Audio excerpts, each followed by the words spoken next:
Hello everyone. इस video में बात करते हैं कि कैसे मैंने आरआरबी क्लर्क का प्रीलिम्स फर्स्ट अटैम्प्ट में क्लियर किया एंड आरआरबी क्लर्क प्रीलिम्स में 80 आउट ऑफ 80 स्कोर किया एंड पीओ के अंदर 68 आउट ऑफ 80। तो देखिए अभी जैसे फ़िलहाल किस तरह से मैंने अपनी प्रिपरेशन स्टार्ट की, क्या क्या कमियां थी जिनको मैंने इम्प्रूव किया, कैसे आप बिल्कुल बिगनर्स एंड फ्रेशर भी अपनी प्रिपरेशन कर सकते हैं। ऐसा नहीं है कि आपको ड्रॉप लेना ही ज़रूरी है इस चीज़ के लिए। तो देखिए 2021 के अंदर जून, जैसे कि आपको पता है जून 2021 में मैंने अपनी प्रिपरेशन स्टार्ट की थी। 7 जून के करीब, 7 या 8 जून के करीब मेरी जैसे कोचिंग स्टार्ट हो गई थी अपनी प्रिपरेशन। तो सिर्फ मुझे लगभग 2 मंथ मिले थे। उसके बाद जैसे अगस्त में हमारे आरआरबी पीओ के एंड आरआरबी क्लर्क के प्रीलिम्स होते हैं, तो उसके अंदर मेरा स्कोर अच्छा रहा। आरआरबी पीओ एंड क्लर्क मेरे दोनों ही क्लियर हो गए थे प्रीलिम्स उनके।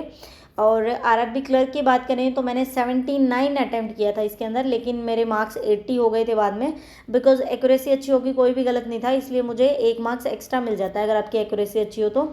हर बार रीजनिंग में मेरा ये रहता है कि मैं एक क्वेश्चन छोड़ती हूँ कौन सा जिसमें एक वर्ड दिया होता है और उसमें बोलते हैं कि फर्स्ट, सेकंड, फिफ्थ, सेवन्थ इनको मिला के कोई ऐसा वर्ड बनाइए जिसके काफ़ी सारे मीनिंगफुल, मतलब कितने मीनिंगफुल वर्ड्स बन सकते हैं। तो वो कई बार गलत हो जाता है, हमें हर वर्ड का नहीं पता होता, तो उसको मैं स्किप कर देती हूँ। अगर आप उसको नहीं अटैम्प्ट करें और आपकी एक्यूरेसी अच्छी है तो आपको उसके नंबर मिल जाते हैं।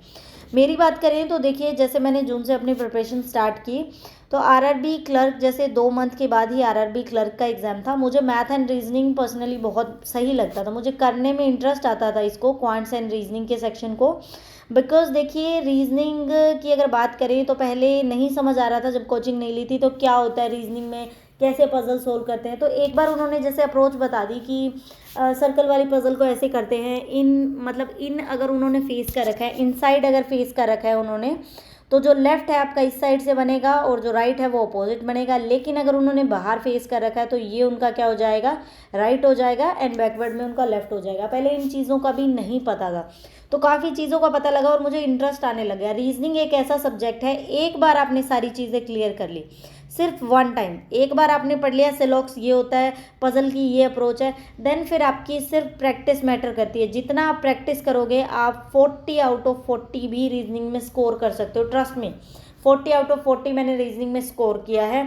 आप पीओ में भी स्कोर कर सकते हैं अगर आपकी पजल में कमांड अच्छी बन जाए, आपकी एक भी पजल अटके नहीं। क्योंकि कई बार क्या होता है हम क्वांट्स पे भी टाइम देते तो एक पजल कई बार रह जाती है, तो आप अगर दे टाइम तो आप रीजनिंग में 40 आउट ऑफ 40 स्कोर कर सकते हैं। इसके अलावा अगर हम बात करें आरआरबी क्लर्क के अंदर कि क्वांट के सेक्शन में क्या प्रॉब्लम थी, क्वांट के सेक्शन में देखिए मुझे quants, math and reasoning interesting लगता था बिकॉज मैं इससे तैयारी करती रहती हूँ। जैसे देखिए कि आपका मेन मैटर करता है 8th 9th 10th। ये जो 3 साल के जो आपने 8th की है, 9th एंड 10th क्लास की है, उसके अंदर जो मैथ्स है वो काफ़ी हद तक अभी सिमिलर है। प्रॉफिट एंड लॉस तब भी आता था, टाइम एंड डिस्टेंस भी आता था, ट्रेन भी आता था, तो ये सारी चीज़ें हैं जो हमने इस टाइम में पढ़ी हुई हैं। लेकिन पहले हम थोड़ा बड़ा मेथड यूज़ करते थे, अभी थोड़ा सा मतलब अगर कंपटीशन की प्रिपरेशन कर रहे हैं तो थोड़ा ट्रिकी वे में करने लगे उस चीज़ को। तो ये मेरी 8th 9th 10th का मैथ बहुत बढ़िया तरीके से प्रिपेयर हो चुका था। मेरे अगर मैं 10th की बात करूँ तो मैंने मैथ्स के अंदर 98 स्कोर किया था आउट ऑफ 100। अगर मैं मेरे 10th की बात करूँ, 10th एग्ज़ाम में, 10th बोर्ड में, तो मेरा मैथ स्टार्टिंग से ही बढ़िया था, ऐसी नहीं थी, मुझे इंटरेस्ट आता था मैथ्स करने में। और जैसे ही मैंने प्रिपरेशन स्टार्ट की, अपनी कोचिंग लेनी शुरू की, तो उसमें क्या हो रहा था, वो लोग मैथ्स के ट्रिक वगैरह करवा रहे थे या फिर चीज़ों को सोल्व करवा रहे थे, तो मुझे इंटरेस्ट आ रहा था उसको करने में। मुझे कभी भी मैथ एंड रीजनिंग को पढ़ने में बोरियत नहीं हुई कि नहीं पढ़ना है, ऐसा फील नहीं आया कभी भी। मुझे करना होता था। जैसे मान लीजिए उन्होंने प्रॉफिट एंड लॉस करवा दिया, करवाने को टीचर कुछ नहीं करवाता। अगर मान लीजिए उसने प्रॉफिट एंड लॉस स्टार्ट किया है तो वो क्या करते हैं, अगर आप देखिए जैसे प्रॉफिट एंड लॉस स्टार्ट कर दिया चैप्टर, क्लियर, तो इसमें क्या चीज़ें होंगी, डायरेक्ट हमें ये बता देंगे कि प्रॉफिट ये होता है, एसपी ऐसे निकालेंगे, सीपी ऐसे निकलता है, एमआरपी ऐसे निकलता है, सारी चीज़ें बता के 1-2 एग्जाम्पल करवा देते हैं बस। उसके बाद हमें शीट मिल जाती थी 100 to 150 क्वेश्चन की कि आपको ये सोल्व करने हैं। तो वो 100 to 150 क्वेश्चंस कई बार इन फॉर्मूलों से नहीं भी होते, अजीब से तरीके से दिए होते थे, तो कुछ जो सोल्व हो जाते थे वो ठीक थे, उनको मैं 2-3 बार सोल्व कर लेती थी। उसके बाद हमारा क्या होता था, डाउट सेशन। 3-4 दिन तक वो सर डाउट सेशन लेते थे, मतलब स्टूडेंट्स उनसे लगभग क्या करते थे कि किसी ने फर्स्ट बोल दिया, किसी ने 10th बोल दिया, किसी ने 8th बोल दिया, इस तरह से मैक्सिमम क्वेश्चन हम उन्हीं से सोल्व करवा लेते थे ताकि उनका भी हमें अप्रोच पता लगे। इसके अलावा अगर कोई टीचर का भी पढ़ाया हुआ नहीं समझ आता तो पूछ सकते हैं। इसके अलावा जैसे डाउट क्लासेस होती हैं, उसमें जो ड्रॉपर स्टूडेंट होते थे वो बैठे रहते थे कोचिंग के अंदर, तो उनसे डाउट ले लेते थे।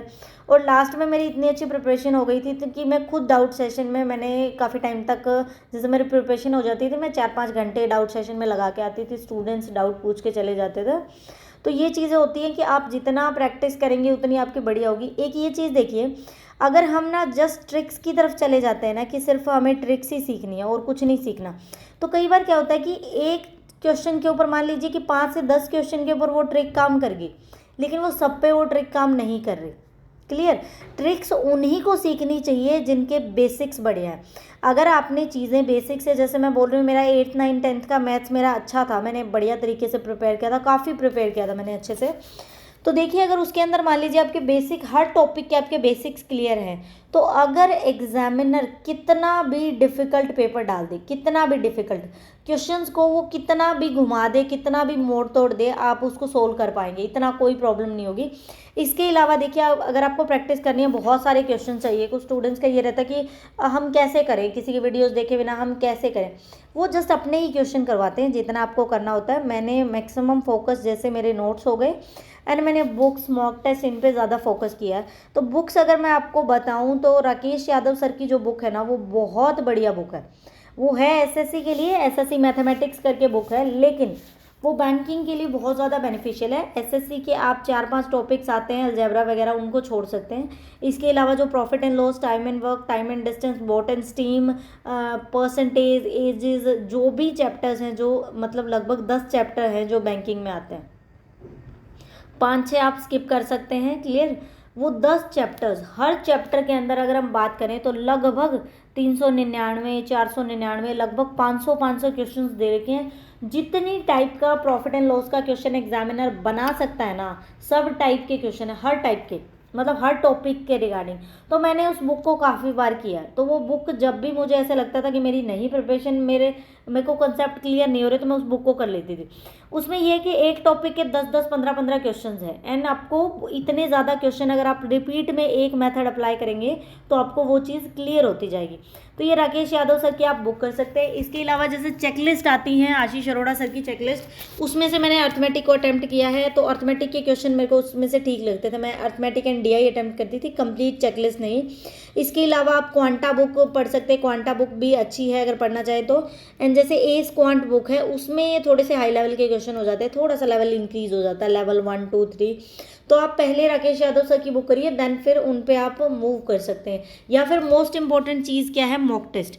जितने भी क्वेश्चन आपको मॉक टेस्ट में देखने को मिलते हैं ना, वो देखिए, हम हर चीज़ की प्रिपरेशन जस्ट यही करें कि हम मॉक टेस्ट में अच्छा स्कोर कर पाएँ। इट मीन्स अगर आप सारे मॉक टेस्ट के ही क्वेश्चन उठा लें एंड उनको भी काफ़ी टाइम करिए तो भी बहुत ज़्यादा इंप्रूवमेंट हो जाती है। एक मॉक को कम से कम आप 3 से 4 बार अटैम्प्ट करिए। अगर अटैम्प्ट नहीं कर सकते ना, तो फर्स्ट टाइम आप अटैम्प्ट करिए। उसके बाद आप क्या कर सकते हैं, जो भी चीज़ आपकी, मान लीजिए कि रीजनिंग में पजल नहीं बनी, तो आप पजल कर सकते हैं उसकी दोबारा से। अगर आपकी सिलॉक्स में कमांड अच्छी नहीं है तो आप सिलॉक्स कर सकते हैं। अगर आपका अर्थमेटिक अच्छा नहीं है तो अर्थमेटिक तो ज़रूरी करिए, चाहे अच्छा हो चाहे ना हो। एंड डीआई, ये 4 चीज़ें तो आपको बिल्कुल नहीं छोड़नी चाहिए मॉक टेस्ट के अंदर।